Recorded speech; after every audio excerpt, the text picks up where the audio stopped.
An update to a story that we aired right here on this program. Army chaplain and congressional candidate for Arizona's 9th district has been under investigation by the Army for doing an interview on this show while in uniform, even though you could only see about this much of it. Take a look at the headline.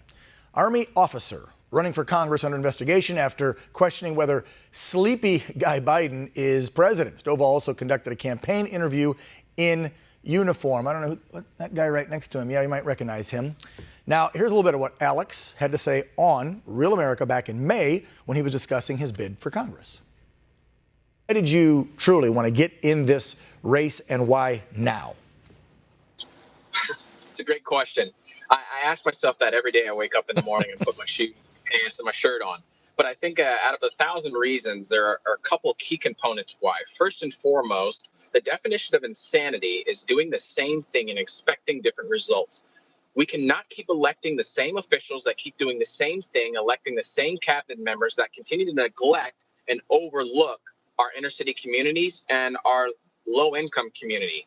It's been an issue for, the last 50 years. It just so happens that now everybody's paying more attention to it. In an email to the Army Times, Alex Stovall's press secretary, Joel Bailey, informed them, quote, the campaign has followed all USAR and DOD regulations.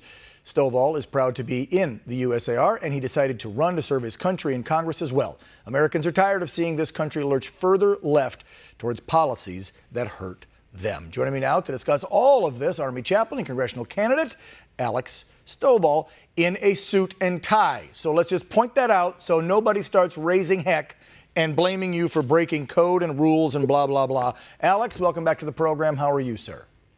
Mr. Ball, it's a pleasure to be here. And yes, I did find the correct uniform today. Thank you. So, well, let's just go over that real quick, because I know that my team had called you for your first appearance on the show to kind of help announce your bid for Congress a couple months back.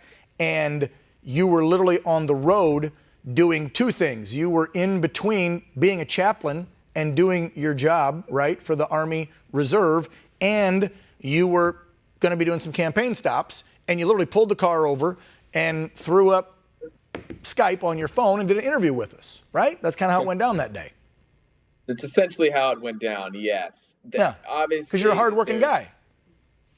Yeah, as all Americans are, right? Well, some. Well, yeah. Sorry, you got people staying home wanting to suck off the unemployment, you know what, because they don't make enough going back to their old job. But anyway, we won't go there. That's only a small portion of this very, very patriotic, hardworking country. Alex, let's talk about what happened to you since that interview in May. Walk my viewers through what went down.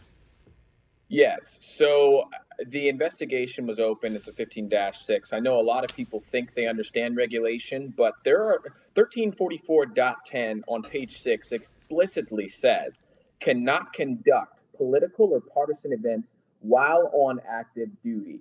So I think there's a lot of variables that go into that, but I think it's important for people that aren't first and foremost PAOs or JAG, probably get legal counsel or advice before making accusations or assumptions, if you will. But I was off duty. I was relieved. I signed out my documentation and my paperwork, and I was on my way back home.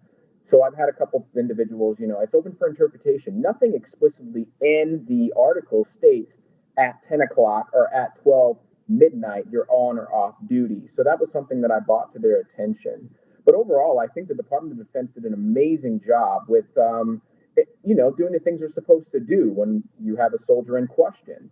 However, there was a plus side to that because I also got a lot of mentorship and counseling throughout the process. So what they may have seen as something bad turned out to be a blessing in disguise. It's just God's sense of humor, I guess. Has the investigation pretty much, did they tell you it's done, concluded, move on with your life, or where are we at? As far as I know, it seems like it's pretty much done here. They've gotten the information they needed. They're just filing the paperwork, and I believe a general has to sign off on it. Okay, well, let's hope that general doesn't think the same way that our SecDef Austin does. Well, I've met her twice, and I actually was part of the unit that she was a part of overseas. So we share that rapport. So I don't anticipate her trying to do anything that would harm or defamate my character. She seems like a pretty upstanding leader. Well, I'll tell you, you impressed me in that last interview. You heard the clip there. We ran about a minute of that interview we did with you in May discussing your platform and why you were running. But briefly, 30 seconds, just tell people why you jumped into this. Because a lot of folks are going to say, well, he could have done this, he could have done that. He's a chaplain. Why is he getting involved in something as nasty as politics? Absolutely. That's a great question. I get it a lot, actually. So I would say first and foremost, God has made me a red-blooded patriot. I love my country. Secondly, I would say as a chaplain, I'm called to minister, I'm called to listen and adhere to the needs of the soldiers and those that come to me as a reverend when I'm working in the civilian world, right? So I think those components alone are what our representatives are called to be. You listen to the people, you listen to those that are appointed that you work with, and you provide them with the things they need in their communities. And as a chaplain, as a minister, as a patriot, a person who loves the country, loves my local community, and has seen the hurt and seen the devastation that's taken place due to some of the policies that have been pushed, it really was impressed on my heart to do so. Alex for Arizona.com. It's right there on the screen if you'd like to help Alex out with his campaign. He's running for Arizona's 9th district, trying to get into Congress and make a difference for the people. Alex, God bless you for what you're doing. You take care, and I hope that all of this is behind you. God willing. You be blessed, Mr. Ball. Thank you. Yep, take care.